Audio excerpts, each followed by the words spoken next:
सबसे पहले हमने अपनी एक ऐसी ब्रैकेट से बनाई, उसके अंदर ऊपर लिखो आई जे के, हर सवाल में करना है एक काम। उसके बाद लिखेंगे ए वाले के कोफिशिएंट। कोफिशिएंट इनको बोलते हैं 2, -3, -4। ठीक है, जो निशान दे रखो वही निशान लगाना है। उसके बाद बी वाले कोफिशिएंट लिखेंगे, जब कुछ भी दिखाई नहीं दे रहा हो वहाँ पे 1 होता है, यहाँ भी 1 है और यहाँ 4 है। इतना काम हो जाएगा, अब तक तो कोई डाउट नहीं है। उसके बाद आई लिखो, ब्रैकेट बंद, -j, ये हमेशा यहाँ पे ध्यान दो माइनस ही करना है। फिर ब्रैकेट, फिर +k, इतना काम करना है। i -j +k, देखो ये होता है plus minus plus minus plus minus, ऐसे होता है। तो ये प्लस है तो ये माइनस होगा, फिर ये प्लस होगा, इस हिसाब से चलेंगे हम। अब उसके बाद देखो कैसे करेंगे इसको हम। आई वाली चीज़ पढ़ रहे हो तो आई वाली रो को और आई वाले कॉलम को दबा दो, तो आपको ये कितने अक्षर दिखाई दे रहे हैं? -3, -4 और 1 और 4। ठीक, उसके बाद जे वाले को दबा दो। जे वाले को दबाओगे तो आपको क्या दिखाई दे रहा है? अब देखो 2, 1, -4 और 4। उसके बाद आ जाओ के वाले पे। जब के वाले को ऐसे करोगे यूँ तो क्या दिखाई दे रहे हैं? 2, -3 और 1, 1। यहाँ तक कोई डाउट? ये 3 नंबर का सवाल हम सोल्व करवाने स्टूडेंट्स, बहुत ही आसान तरीके से। उसके बाद इनकी जो गुणा करके ये घटाने एक दूसरे के अंदर से, तो कैसे घटाने ये देखो। इनकी गुणा करके जैसे i इंटू इनकी गुणा करो, कितनी आई? -12। घटानी है इनकी गुणा, इनकी गुणा करो तो कितना आएगा? -4। समझ में आई बात? ये निशान याद रखो, इनकी गुणा में से इनकी गुणा घटानी है। पहले ये गुणा करनी है, यानी कि पहले ये तीर का निशान आएगा, ऐसे समझ लो। और इसकी शॉर्ट ट्रिक भी बताऊंगा। -4, इनकी गुणा करो भाई 8, माइनस का निशान फार्मूले में ही, और ये आ गई -4 +k इंटू इनकी गुणा 2, माइनस का निशान फार्मूले में, और ये भी कितनी आ गई? -3। ठीक है, अब इसको सोल्व करवाओ भाई। इनको सोल्व करने के बाद देखो, -12 +4 -8 आई, और ये हो गए +8 और 4 12 -12j, और माइनस माइनस प्लस 5k। तो ये आ गई इनकी क्रॉस प्रोडक्ट फाइनल। ऐसे सोल्व कर लोगे। पहले सबसे पहले जो 2 वेक्टर दे रखे हो ना, उनका i j k लिखो। ठीक है, उनके कोफिशिएंट लिखो। उसके बाद i को ऐसे करो। ये तो मैंने आसान तरीके से पहले एक सवाल सिखाया है, उसके बाद तो तुम खुद एक्सपर्ट बन जाओगे। इसको दबाया, इनकी गुणा में से इनकी गुणा घटाई। जैसे कितनी इनकी गुणा आई? -12, -12 में से ये घटाओगे तो +4, -8 बन जाएगी। ऐसे कर लेंगे हम। ठीक है, तो क्रॉस प्रोडक्ट निकालनी आ गई। ये 3 नंबर का सवाल एग्जाम के अंदर आता ही आता है। उसके बाद देखो आगे, कोई न गए ना भाई, एरिया ऑफ पैरेलग्राम निकालो। एरिया ऑफ पैरेलग्राम निकालो। एक ऐसा पैरेलग्राम है, उसकी साइड्स दे रखी हैं, जैसे ए और बी 2 वेक्टर्स दे रखी हो। जब एरिया ऑफ पैरेलग्राम कह रखा हो ना, तो भी तो हमने क्रॉस प्रोडक्ट निकाल कर दिखानी है। ठीक है, सेम काम कब करोगे? जब कोई पूछे भाई 2 वेक्टर दे रखे हैं, एक पैरेलग्राम की साइड है, तो एरिया ऑफ पैरेलग्राम निकालो, तो भी तुमने क्या करके दिखाना है? ए क्रॉस बी। ये सवाल हो गया तुम्हारे हवाले।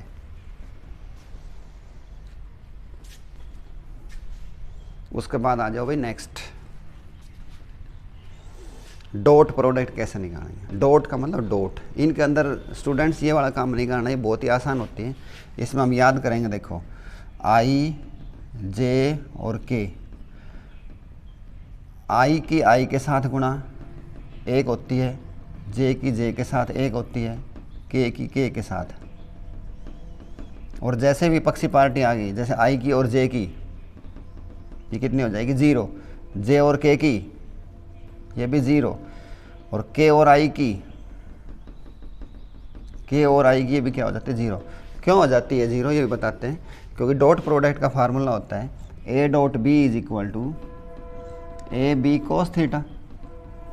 और ये जो आई जे के हैं हमारे, ये आई जे के ये आपस में 90 डिग्री के ऊपर है। एक्स एक्सिस में जो डायरेक्शन देता है उसको आई से लिखते हैं, जो वाई में डायरेक्शन देता है उसको जे से लिखते हैं, और जो जेड में देता है उसको के से। ये सब आपस में 90 डिग्री पे होते हैं। अब जैसे कोई नहीं होगा भाई ए डॉट बी बराबर ए बी कोस थीटा, जैसे आई डॉट जे निकल हो तो इसका मान भी एक होगा, इसका मान भी एक होगा। ये इनके मान होते हैं, ए का मान ए इसका है। इनके बीच में एंगल कितना 90 कोस 90 मान कितना होता है, जीरो, इसलिए जीरो हो जाते हैं। ठीक है। और कोई कहे भाई आई डॉट आई एक क्यों होता है, क्योंकि जब आई और आई के साथ बीच में एंगल लोगे तो वो तो 0 डिग्री होता है, तो कोस जीरो का मान इतना होता है, एक एक एक गुणा करोगे तो एक आ जाएगा। सीधी सीधी बात यह है कि सेम ने सेम के साथ गुणा करोगे तो एक रहेगा, अपोजिट के साथ करोगे जैसे आई की जे के साथ के साथ तो उत्तर क्या आएगा, जीरो आएगा। ठीक है। अब ये सवाल बहुत ही आसान लगेगा आपको। देखो डॉट प्रोडक्ट कैसे निकालें, यहाँ पे कोफिशिएंट एक एक कर लो। देखो आई की आई के साथ मैंने बताई थी एक होता है, तो कितना उत्तर आ गया, 2। अब आई जैसे जे के पास जाएगा तो क्या उत्तर बन जाएगा, 0। तो इसको करने की जरूरत नहीं, ये इसके पास जाएगा ये भी 0 बन जाएगा। अब इसका नंबर आता है, इसके साथ करो भाई -3, जे की जे के साथ करोगे तो 1 आ जाएगा, इसके साथ करोगे तो 0, इसके साथ करोगे 0। सीधी सीधी बात है, डॉट प्रोडक्ट निकालो जब इनकी कर दिया करो, इसी तरह इसकी कर दो तो ये आ जाएगा, ये आ गया हमारा -16। तो टोटल उत्तर कितना आ गया, 19 में से 2 गए माइनस। गाड़ते हो तो वो भी पूछेगा कि 2 परपेंडिकुलर की डॉट प्रोडक्ट कितनी होगी। 2 वेक्टर्स दे रखे हैं और परपेंडिकुलर नहीं आपस में, तो इनकी डॉट प्रोडक्ट कितनी होगी। तो इस फार्मूले से निकाल देते हैं हम ए बी कोस थीटा, और ये परपेंडिकुलर है तो थीटा क्या लिखोगे 90, तो कोस 90 का मान कितना होता है, 0। तो ए डॉट भी कितनी आती है, 0। तो खाली स्थान में आ जाए या एक नंबर का वैसे प्रश्न पूछ जाए कि dot product of 2 perpendicular vectors is, तो 0 कर दिया। तो ये सवाल भी हो गया, कर लोगे इसने अच्छी तरह। निकाल कर दिखानी है डिस्प्लेसमेंट डिस्टेंस। देखो डिस्टेंस के अंदर तो सारी चीज़ें काउंट होती हैं, ठीक। और डिस्प्लेसमेंट के अंदर शॉर्टकट दूरी होती है, शॉर्टेस्ट डिस्टेंस होती है। डिस्प्लेसमेंट नेगेटिव भी हो सकती है, पॉजिटिव भी हो सकती है और 0 भी हो सकती है, जबकि डिस्टेंस जो है वो नेगेटिव नहीं होती है कभी भी। डिस्टेंस जो है वो हमेशा पॉजिटिव होती है, डिस्टेंस 0 भी हो सकती है। तो डिस्प्लेसमेंट ही नेगेटिव हो सकती है, ठीक है। जैसे बताएंगे सारी बात इसके अंदर। मान लो मैं किसी आदमी से कहूँ कि भाई तू फलानी दुकान पर से फलाना सामान लेके आ जा, तो वो उस दुकान पे गया और उस दुकान से वापस लेके मेरे पास सामान आ गया, तो वो कहे जी मैं लेके आ गया, तो मैं कहूँ भाई तेरी डिस्प्लेसमेंट 0 है। तो डिस्प्लेसमेंट तो 0 है ही, क्योंकि एक वेक्टर इधर चला गया एक वेक्टर इधर चला गया, जोड़ोगे तो ये आपस में कैंसिल कर देंगे। लेकिन हम उसको ये कहें कि भाई तेरी डिस्प्लेसमेंट तो 0 है, तो तेरी डिस्टेंस भी 0 है, तू तो गया ही नहीं। तो ऐसा थोड़ी होगा, उसके पैरों से पूछ कर देखो, वो पैदल गया भी है पैदल आया भी है। तो यानी कि डिस्टेंस जो होती है वो पॉजिटिव होती है हमेशा, यानी कि इतनी देर उसने रीडिंग निकाली है। तो भाई काम शुरू कर दो। देखो डिस्प्लेसमेंट निकालनी है। डिस्प्लेसमेंट वेलोसिटी का फार्मूला बताओ। Velocity is equal to displacement बटे टाइम। तो डिस्प्लेसमेंट किसके बराबर आएगी, वेलोसिटी इंटू टाइम। तो ये वेलोसिटी रही और भाई ये टाइम रहा, इनका सारे का एरिया निकाल दो। ये जो ग्राफ दे रखा है इसका सारे का एरिया निकालेंगे। तो ये आकृति देखो कैसी है। पहले निकाल रहे हम डिस्प्लेसमेंट। आकृति बताओ कैसी है। तुम कहोगे सर दो तो इसकी ये होगी और 2 ये होगी, तो 2 गुणा 2 2 गुणा 2 वर्ग हो गया ना एक, तो इसका एरिया तो 2 गुणा 2 हो गया। 2 नहीं, यहाँ से यहाँ तक 4 है। 2 ये 0 है, तो ऊपर वाले में से नीचे वाला घटा दिया करो। 4 में 0 जाएगी तो 4 बचेगी। इसमें से ये घटाओ, कितना बचेगा 2। उसके बाद आ जाओ, ये देखो माइनस में आ गया नीचे, यहाँ तक गया। 4 में से 2 गया तो माइनस का निशान लगा दो पहले। ये देखो ये हाइट जो है इसकी -2 होगी और ये वाली कितनी आएगी 2 प्लस। उसके बाद देखो अपना ग्राफ ऊपर चले गया, ऊपर चले गए तो 6 में से 4 गया, कितनी बच गई लेंथ 2 और इसकी हाइट कितनी है, इसकी हाइट भी 2 है। इसने सोल्व कर फ्रेंड्स 8 मीटर तो आ गई डिस्प्लेसमेंट। और इसी तरह होगा ना डिस्टेंस, तो डिस्टेंस के अंदर तो सारी चीज़ होगी, पूरी रीडिंग निकाली है उसने, यहाँ से यहाँ तक गया, ये सब चीज़ जुड़ेंगी देखो, ठीक है, सब चीज़ जुड़ेगी। तो यानी कि जो ये हो जाएगा अपना 2 × 4 plus 2 × 2 plus 2 × 2 is equal to 16 metre. 4 और 4 8, 8 8 16 मीटर हो जाएगी, ठीक है। तो डिस्टेंस जो है वो सारी जुड़ती है भाई, डिस्टेंस का मतलब टोटल पाथ लेंथ। कर लोगे? 3 नंबर के सवाल करवा रहा हूँ सारे।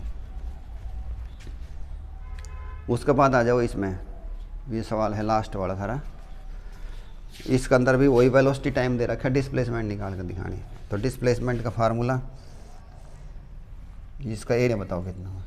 तुमको सर ये तो त्रिभुज है, 1/2 आधार गुणा ऊंचाई, आधार इसमें से अक्सर घटा दिया करो, 6, ऊंचाई कितनी, ऊपर तक जाओ, ऊंचाई है 20, नीचे आ गई माइनस में भाई, तो माइनस का निशान लगा दे, क्योंकि देखो माइनस में चलेगी। ये भी त्रिभुज है, इसमें से ये घटाओ, त्रिभुज का क्षेत्रफल 1/2 आधार गुणा ऊंचाई, तो 8 में 6 है, कितना बच गया 2। ये इसकी ऊंचाई कितनी, देखो कितने तक गई है 20 तक, देखो माइनस मैंने पहले लगा दिया था। फिर आ जाओ भाई इधर, इसमें से ये घटाओ, ये आकृति थोड़ी आयत टाइप की लग रही है, 10 में से 8 गया, कितना बच गया 2। और ये हाइट देखो कितनी है 10, बस इसने सोल्व कर लो, अपना उत्तर आ जाएगा 60 मीटर। विद इनिशियल स्पीड इतनी।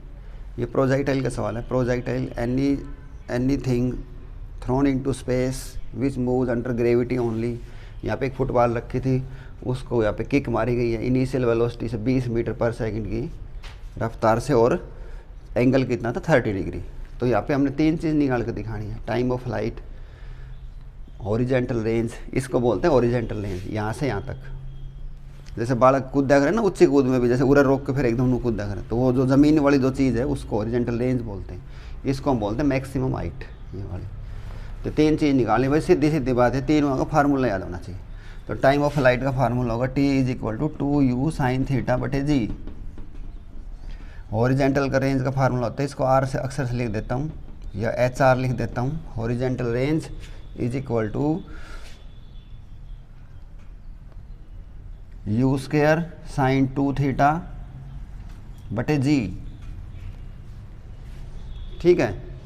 और मैक्सिमम हाइट का फार्मूला होता है H = u² sin, ये तो 2 था नहीं, ऊपर आ जाएगा sin² θ/, और यहाँ हो जाएगा 2g।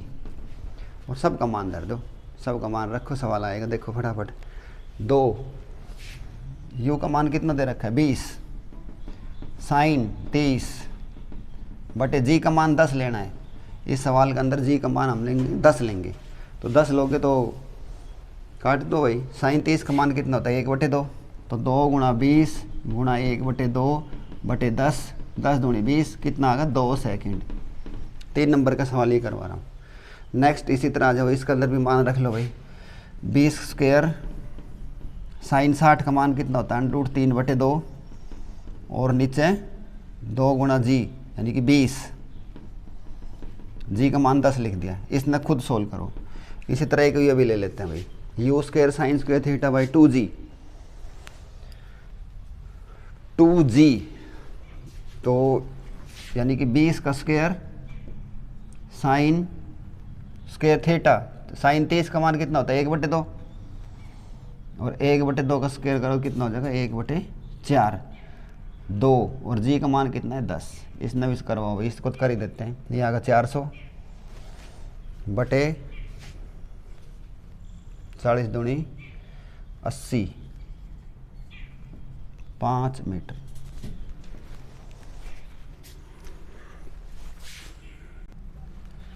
इसमें डियर स्टूडेंट छोटी छोटी 1-2 बात सीख लो